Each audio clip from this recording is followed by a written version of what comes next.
बिस्मिल्लाहिर्रहमानिर्रहीम।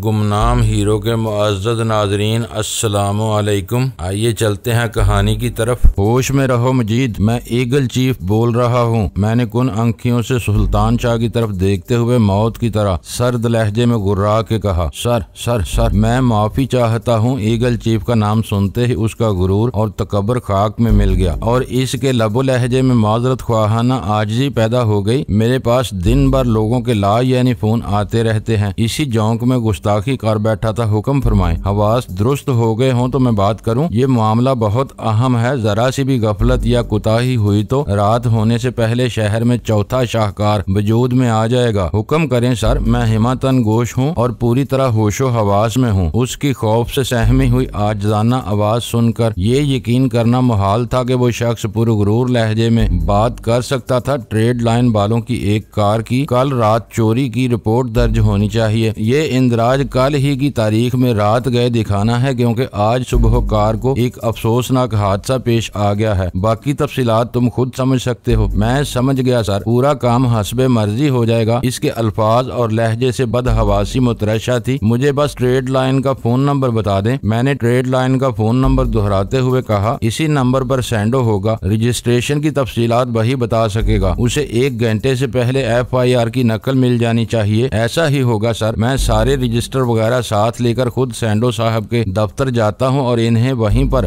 FIR की नकल दे दूंगा। उसका फिक्रा मुकम्मल होते ही मैंने मजीद कुछ कहे बगैर फोन का सिलसिला मुनक़ता कर दिया। ये ईगल चीफ क्या बला है? सुल्तान शाह ने मेरे फारग होते ही मुतहय्यराना लहजे में सवाल दाग दिया। अलादीन के चिराग का जिन जो इस शहर में नामुमकिन को मुमकिन बना सकता है। मैंने फखरिया लहजे में कहा, इस नाम से रिश्वतखोर और बदनवान अफसर ब्लैकमेल किए जाते हैं। अब मैं एक दूसरे अफसर को गजाला पर मामूर करूंगा और कल सुबह तक इसके मामले में दूध का दूध और पानी का पानी हो जाएगा। उजलत में ऐसा बेरहमाना फैसला न करो। वो जल्दी से बोला, हो सकता है कि तुम्हारे हुक्म की तामील में अफसर गजाला के साथ कोई ऐसी ज्यादती कर गुजरे जिसका अजाला खुद तुम्हारे भी इख्तियार से बाहर हो और तुम अपने इस इकदाम पर खुद जिंदगी भर पछताते रहो। वो जो कुछ कहना चाह रहा था वो पूरी तरह वाज़ेह था, लेकिन इस वक्त मेरी अजीब सी कैफियत थी और सुल्तान शाह से गुफ्तगू करते हुए मुझे गजाला की जात से बेनियाजी इख्तियार करने में लज्जत अमेज कसक महसूस हो रही थी। मेरे इस अमल से गजाला की जात को कोई दुख नहीं पहुंच रहा था, मगर मुझे सिर्फ इस एहसास से खुशी हो रही थी कि मैं एक मुश्तरका दर्द आशना के सामने गजाला की जात से बेनियाजी के लफ्जी मुजाहरे में कामयाब था। अब वो भी कुछ ज्यादतियों मुस्तहिक हो गई है। मैंने बेपरवाहियाना लहजे में कहा, अब तक वो मजलूम बनकर हमें बेवकूफ बनाती रही है। मैं उसके बारे में सोच सोच कर हलकान होता रहा हूँ और वो हमारे इतना करीब होते हुए भी एक अजनबी साये की तरह गुजर गई। पुलिस वालों का अपना एक तरीका होता है, वो जैसे भी चाहे काम करें। मुझे तो सिर्फ गजाला के शब रोज की तफसीलात दरकार हैं। वो इस मकान में कब आती है और फिर कहाँ चली जाती है, उसके किन लोगों से मुरासम है, वो अपने आबाई मकान में क्यों रुपोश है, उसने किसके खौफ से रूप बदला हुआ है। मुझे इन सवालात के जवाब मिल जाएं तब ही मैं ये फैसला कर सकूंगा कि मुझे इससे क्या सलूक करना चाहिए। इस वक्त तो वो मेरी महबूब तरीन हस्ती का मुकाम से गिरकर एक आम सी औरत रह गई है, जिसके मशकूक किरदार की तस्दीक किए बगैर मैं अपने कोमल जज्बों को उसकी जात से वाबस्ता नहीं रख सकता। सुल्तान शाह हैरत और बेयकीनी के आलम में मुंह फाड़े मेरी तकरीर सुनता रहा, फिर आहिस्ता से बोला, इसके रवैये ने मुझे मजबूर कर दिया है कि मैं तुम्हारे सामने जुबान न खोलूं। फिर भी तस्दीक और तरदीद के ये नाजुक मरहले तुम दोनों को जाती सतह पर तय करने चाहिए। जब तुम एक बार हमेशा के लिए इससे मुंह फेरने का फैसला कर लोगे तो फिर तुम्हें उसके बारे में हर कौलो फेल की आजादी होगी। अभी उसकी तरफ से तुम्हारे दिल में शुबहात जरूर परवान चढ़ रहे हैं, लेकिन इससे नफरत नहीं हुई है, इसलिए तुम्हें उसको कुछ रियायतें देनी होंगी। मैंने इसकी बात का कोई जवाब दिए बगैर फोन का रिसीवर उठा लिया। किसे फोन कर रहे हो? मुझे नंबर डायल करते हुए देखकर उसने मुस्तरबाना लहजे में सवाल किया। एक और पुलिस अफसर को। मैंने सपाट लहजे में कहा, तुमको जो कुछ कहना था कह दिया तुमने और मैंने सुन लिया। अब मैं जो बात करूंगा वो तुम्हें खामोशी से सुनना होगी। लेकिन तुम तो किसी को फोन करने जा रहे हो, उसने एहतजाज किया। बात उसी से होगी और सुनना तुम्हें पड़ेगी। मैंने सख्त लहजे में कहा, हमारे आपस के मुज़ाकरात का वक्त तो कब का गुजर चुका। मैं डॉन 3 की कॉल आने से पहले अपने इन जाती मसाइल से निमटना चाहता हूँ। पता नहीं कि वो क्या खबर सुनाने वाला है। सुल्तान शाह को मेरे तेवर देखकर मजबूरन खामोश हो जाना पड़ा। ये मेरी खुशकिस्मती थी कि इस बार भी दूसरी तरफ से फोन उठाने वाला मेरा मतलूबा शख्स ही था। वो निस्बतन नरमगो और खुश मिजाज था, लेकिन ईगल चीफ का नाम सुनते ही उसकी खुश मिजाजी दहशत के रोग में बदल गई और इसकी आवाज में हकलाहट पैदा हो गई। हुक्म जनाब,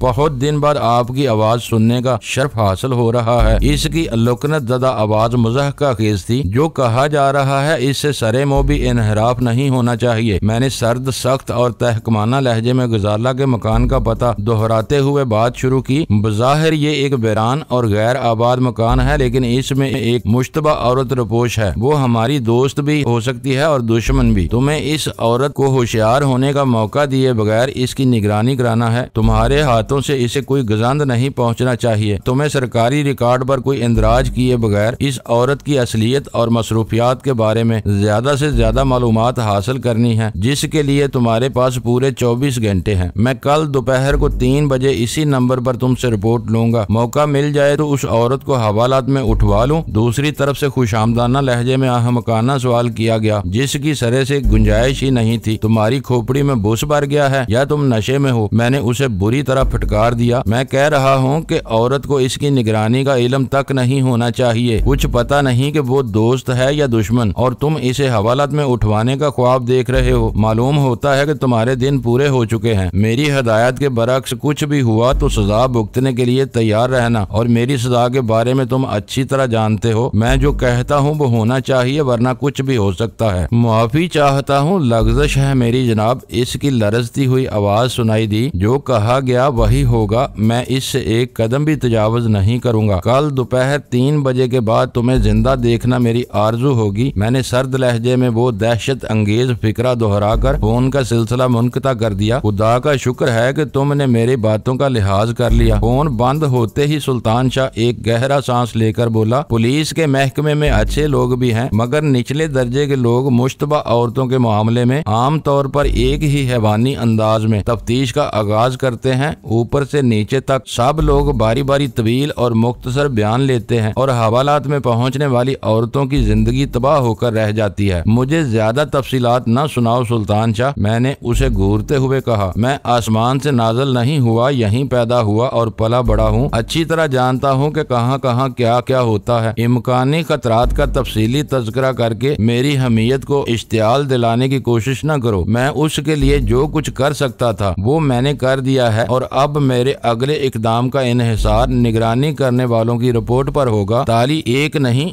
दोनों हाथों से बजती है। इस असूल से कोई मुस्तस्ना नहीं किया जा सकता। मुझे अफसोस है, मेरा वो मकसद नहीं था जो तुम समझ रहे थे। मेरी तादीब पर उसका मुंह लटक गया। तुम्हें जो कुछ करना था वो तुम कर ही गुजरे थे। मेरी सिफारिश पर इन रियायतों में इजाफे का कोई इम्कान नहीं था। बहरहाल अब मैं कल दोपहर तक इस मामले में अपनी जुबान बंद रखूंगा। चाहो तो मैं तुम्हें भी माफिया में शामिल करा दूं। थोड़ी देर बाद मैंने तजवीज पेश की। मैं अब ऐसे किसी भी चक्कर में नहीं पड़ना चाहता। उसने जल्दी से कहा, मुझे तो अंदाजा हो रहा है कि मैंने तुम्हारे साथ यहाँ आकर गलती की है। अपने सर सब्जो शादाब गाँव में अपने दोस्तों के साथ ऊंची और खड़ी ढलानों पर खेलते कूदते हुए मैं कभी सोच भी नहीं सकता था कि एक रोज मैं असला हाथ में लेकर कानून के मुसावी अपनी हैसियत मनवाने की कोशिश करूंगा। मैं गांव का एक सीधा साधा लड़का था और अपनी रोजी आसानी के साथ कमाने के चक्कर में कराची आ गया था, मगर भला हो ईसा खान का कि उसने मुझे हालात के इस दायरे में धकेल दिया। तुम तो बहुत शरीफुल नफ्स और अजीम इंसान हो। अगर मेरा पाला वाकई किसी स्मगलर या डाकू से पड़ गया होता तो मैं बहुत पहले फांसी के फंदे तक पहुंच चुका होता। गांव और देहात से भागे हुए ऐसे ही कड़ियल और ख्वाबों की दुनिया में रहने वाले नौजवान कराची में जुराइम पेशा लोगों का ईंधन बनते हैं। वो मेहनती, दिलेर और बात बात पर लड़ जाने वाले लोग होते हैं। रातों रात अमीर बनने के ख्वाब लेकर कराची आते हैं। उनका वफादारी का तस्वर बहुत दो टोक और वाज़ेह होता है। जो इन्हें तनख्वाह देता है, इसके हुक्म की तामील को वो इबादत के बराबर समझते हैं। छोटे मोटे जुराइम और दंगे फसाद से अपनी जिंदगी की इब्तदा करके इनकी दहकानी मर्दाना अना को बड़ी तस्कीन मिलती है कि दौलत की रेल पेल से जगमगाते हुए इस शहर के कुछ बासियों पर इनकी दौंस चलने लगी है। इसी सरकशी को महमेज देकर पुराने गाग अपनी बुनियादों को मजबूत करते हैं, और फिर जोशे वफादारी में मुब्तला हर नौजवान को एक दिन यक बयक एहसास होता है कि इससे कोई ऐसा संगीन जुर्म सरजद हो चुका है कि अपने आकाओं की भरपूर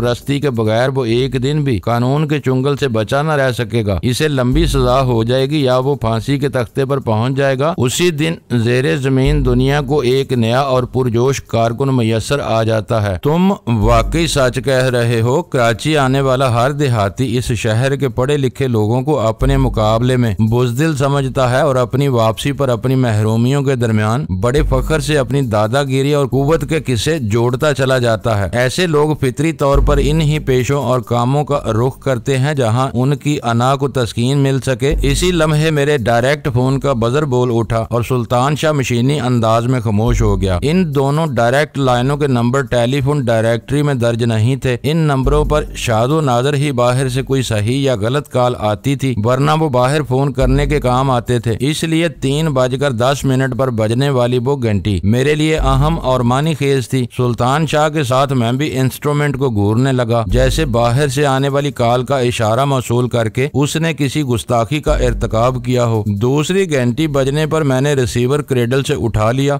रिगाटा 4। रिसीवर उठाते ही गैर मुल्की लबो लहजे में डॉन 3 की सपाट और मशीनी आवाज मेरे कानों में गूंजी। ओवर। मैं अपनी कुर्सी में पहलू बदल कर रह गया। रिगाटा 4। मैंने बाहमी शिनाख्त के तयशुदा तरीकाकार के तहत अपना कोड दोहराया और डॉन 3 के पैगाम के इंतजार में खामोश हो गया। शाम बखैर डैनी। उसने इब्तिदा निहायत खुशगवार अंदाज में की थी। तुम्हारे यहाँ शाम हो चली है, मगर यूरोप में चमकीली सुबह का आगाज हुआ है। मुझे खुशी है कि मेरे पैगाम के मुताबिक तुम बर वक्त अपने दफ्तर में मौजूद हो। सुबह बखैर डॉन। शनाख्त दोहराने से कबल खैर मुकदमी कलमात का अदा करना ज़ाब्ते से इनहराफ होता, इसलिए मैं माजरत चाहता हूँ। किसी माजरत की जरूरत नहीं। वो माफिया का डॉन था और यूं महसूस हो रहा था जैसे तहक्कुम इसके लहजे का पैदाइशी अंसर रहा हो। चीफ को खबर कर दो कि अब उसके लिए मैदान साफ हो चुका है। कोशिश करूंगा, क्योंकि वो पूरी तरह ज़ेरे ज़मीन चला गया है। मुझे उससे राब्ता कायम करने के किसी जरिए का इल्म नहीं। वो खुद ही कोशिश करेगा तो बता दूंगा। हर्बर्ट कारावैली का अंजाम तुम्हें मालूम हो गया होगा। उसे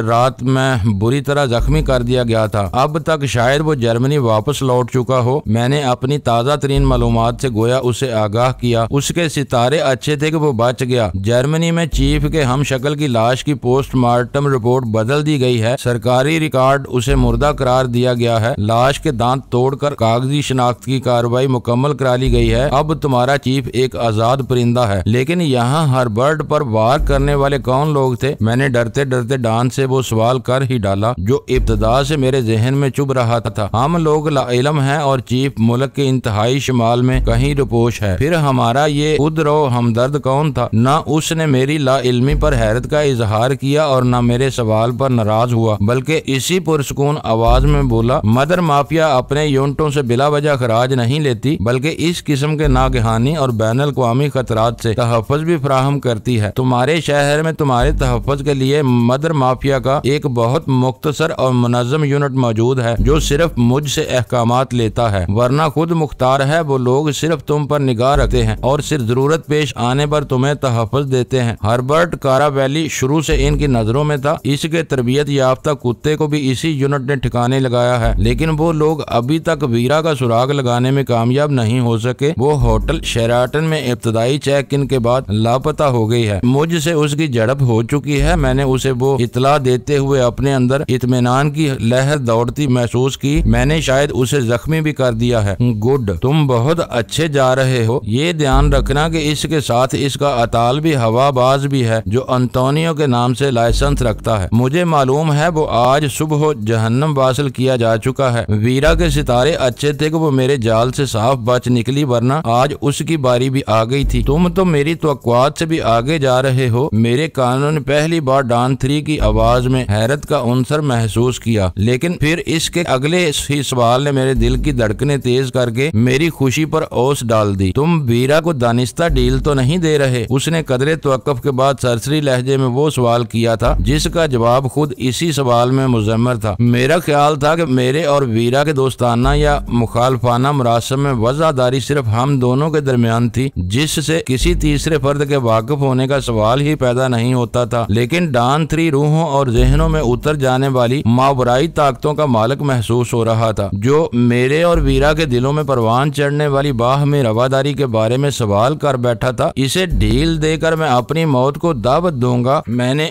बिला तवक्कुफ सपाट लहजे में कहा, हम दोनों की राहें और मकासद मुतजाद हैं, ना वो मुझे कोई रियायत करेगी और ना मैं इसे डील दे सकता हूँ। बात सिर्फ मौका मिलने की है, जिसे मौका मिल गया वो पहल कर गुजरेगा। तुम दोनों के बारे में यूरोप में कुछ रोमान अमेज कहानियां फैली हुई हैं। मैंने तो ये भी सुना है कि वीरा तुम्हारी खातर कुछ अरसे तक अपने बाप से भागी रही है। वो एक रंगीन मिजाज लड़की है जिसके बारे में कुछ नहीं कहा जा सकता। अगर मेरे दिल में इसके लिए जरा भी जगह होती तो मैं इसके लोगों को छोड़कर तुमसे न आ मिलता। मेरे लिए शी में बहुत सी रियायतें मेरी मुंतजर थी, जिनमें से एक वीरा का कुरब भी हो सकता था, मगर तुम जानते हो कि मैंने बिला तरद्दुद इन सब को ठुकरा दिया। लेकिन इस मरहले पर जब मैं ब्यूरो चीफ बना बैठा हूँ, तुम्हारा ये सवाल मुझे अजीब सा महसूस हो रहा है। रिसीवर पर एक दबी दबी फुनकार सुनाई दी। यूं मालूम हुआ जैसे पत्थर से तराशा गया डॉन 3 बेसाख्ता हंस पड़ा हो। फिर इसकी आवाज उबरी माफिया हरकत और तहरीक का नाम है। डैनी, यहाँ उहदे मिलकर खुद ब खुद बरकरार नहीं रहते, बल्कि हर वक्त कारकर्दगी पर निगाह रखी जाती है। जायज रियायतों के साथ हर शख्स को अपना मुकाम बरकरार रखने के लिए हर वक्त जद्दोजहद करना पड़ती है, और तुम भी इन्हीं में से शामिल हो। मैं अपने तबसरे पर माफी चाहता हूँ डॉन, मैंने कहा। माफी चाहने की बजाय कोशिश ये किया करो कि तुम ऐसी किसी हरकत के मुर्तकिब ही ना हो जिस पर बाद में परेशान होना पड़े। उसका लहजा सर्द और सपाट हो गया। मुझे माजरत चाहने वालों से चिढ़ है। तुम जो कहना था वो तुम कह गुजरे, अब इस पर शर्मिंदा क्यों होते हो? शायद तुम्हें मालूम नहीं कि इस कुर्रे अर्ज पर पैदा होने वाली हर आवाज हवा की लहरों के मखसूस एहतियाज की सूरत में सदियों बरकरार रहती है। इस दौर के मुहक्कक नेपोलियन, हिटलर, रोमेल और न जाने किन किन लोगों की आवाजें सुन चुके हैं। जुमले और आवाजें पत्थर की लकीर होती हैं, पेंसिल की नहीं, जिन्हें रबड़ से मिटाया जा सके। इसलिए तोल कर बोला करो, और जब बोल ही पड़ो तो अपने अल्फाज पर कभी माजरत ना करो, बल्कि पूरी मेहनत और कोशिश से अपने अल्फाज की सदाकत को साबित करने पर तुल जाओ। ऐसे ही लोग तारीख में बड़े आदमी कहलाते हैं, और लोग इनके कहे हुए को मिसाल और मेयार बनाकर दोहराते रहते हैं। माजरत ख्वाहाना रवैया इख्तियार करने वाले जिंदगी भर मजबूर, महकूम और नाकाम रहते हैं। मैं तुमसे बहुत जल्द कुछ सीख लूंगा डॉन। काश मुझे तुम्हारी रहनुमाई में काम करने का मौका मिलता रहे, मैंने सपास गुजार लहजे में कहा। मेरे और तुम्हारे दरमियान चीफ हायल है। इसके लहजे से ये जाहिर न हो सका कि वो सिर्फ हकीकत बयान कर रहा था या मुझे सेठ हबीब जेबानी के खिलाफ उकसा रहा था। मुकद्दर ने तुम्हें चंद रोज की खुद मुख्तारी दे दी, इसलिए आज तुम मुझसे हम कलाम हो, वरना हम प्रोटोकॉल का बहुत एहतराम करते हैं। डिसिप्लिन और वफादारी हमारी बुनियाद के 2 पत्थर हैं। तुम इनकी आबियारी करते रहे तो जल्द ही मेरे और तुम्हारे दरमियान मौजूद फासला खत्म हो सकता है। वैसे भी तुमने बहुत ऊपर से इब्तदा की है। अगर तुम पाकिस्तान से शी को निस्तो नाबूद करने में कामयाब हो गए तो तुमको तुम्हारे तस्वर से ज्यादा सुरखरुई हासिल हो सकती है। शी तो मेरा जाती मामला भी है। वीरा जख्मी कर दी गई, अंतोनियो मार डाला गया, और शी के लिए काम करने वालों की बारी नफरी समेत इनका सरबराह भी मारा जा चुका है। शी का शराजा बस अब बिखरने ही वाला है। जिस दिन वीरा ज़द में आ गई वही पाकिस्तान में शी का आखिरी दिन होगा। जिम्मी लाइट को खबर मिल चुकी है कि तुम इससे टूटकर हमसे मिल गए हो। उसने तुम्हारे मामले पर एहतजाज करने के लिए सुपर डॉन से मुलाकात की ख्वाहिश का इजहार किया है। वो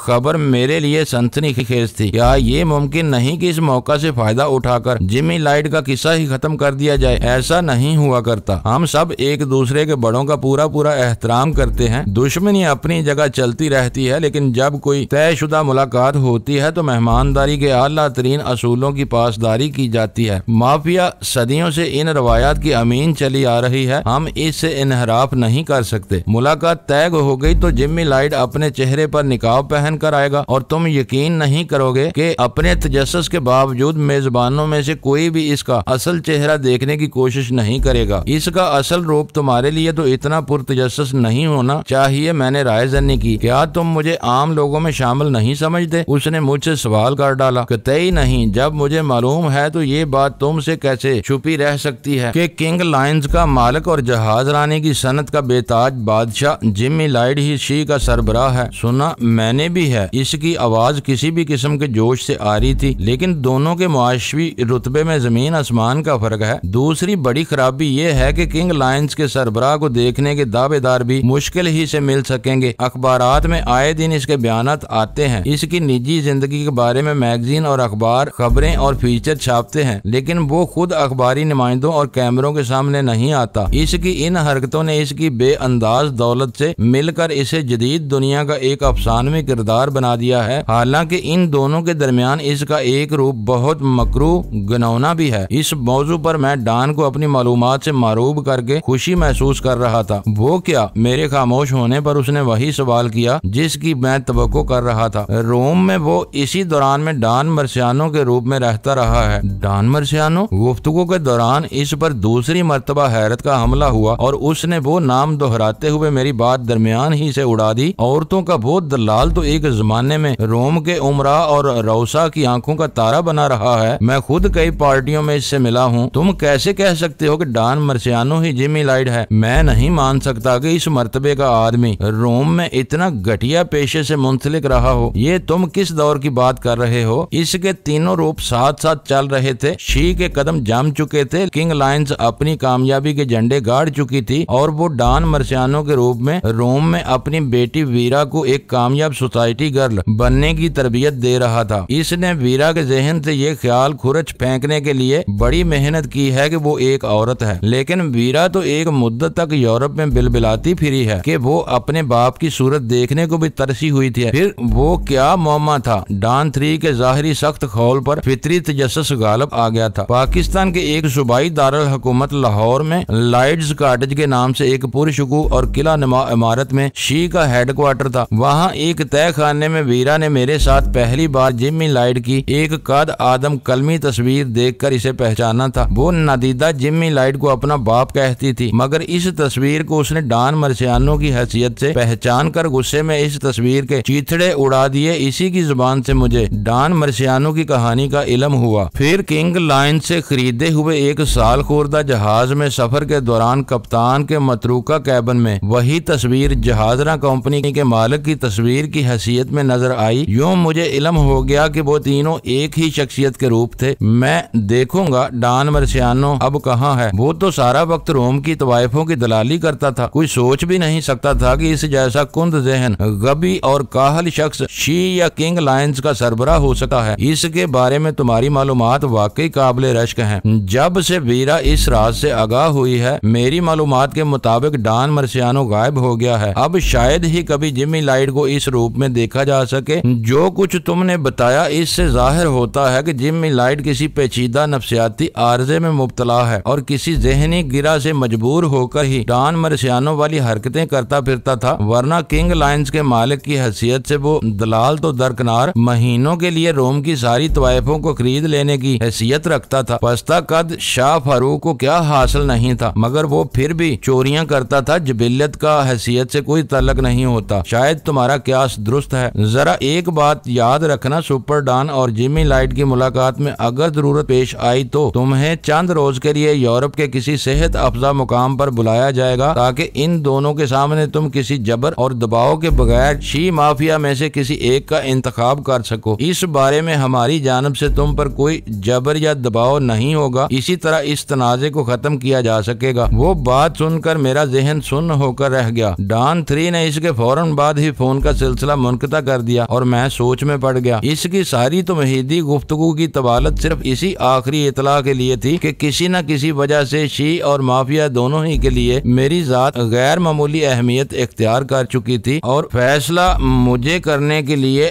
दोनों तरफ से बड़ों के दरमियान मेरी मौजूदगी जरूरी समझी जा रही थी। मगर डॉन 3 इस बात की असल अहमियत जाहिर किए बगैर मुझे मतवक्को तलबी से मुतल्ला करना चाह रहा था। इसलिए इसने कई मिनट तक इधर उधर घुमाने के बाद बिल्कुल आखिर में सरसरी अंदाज में वो खबर दी थी, लेकिन मेरे लिए वो खुशी का मुकाम नहीं था। मुअज़्ज़ज़ नाज़रीन, लाइक करें, शेयर करें और कमेंट्स बॉक्स में पाक आर्मी जिंदाबाद, पाकिस्तान पाइंदाबाद का नारा ज़रूर दर्ज करके अपने मुल्क पर फ़ख्र करें और पाकिस्तान की बुनियादें मजबूत करने में अपना किरदार अदा करें। वीडियो देखने का शुक्रिया।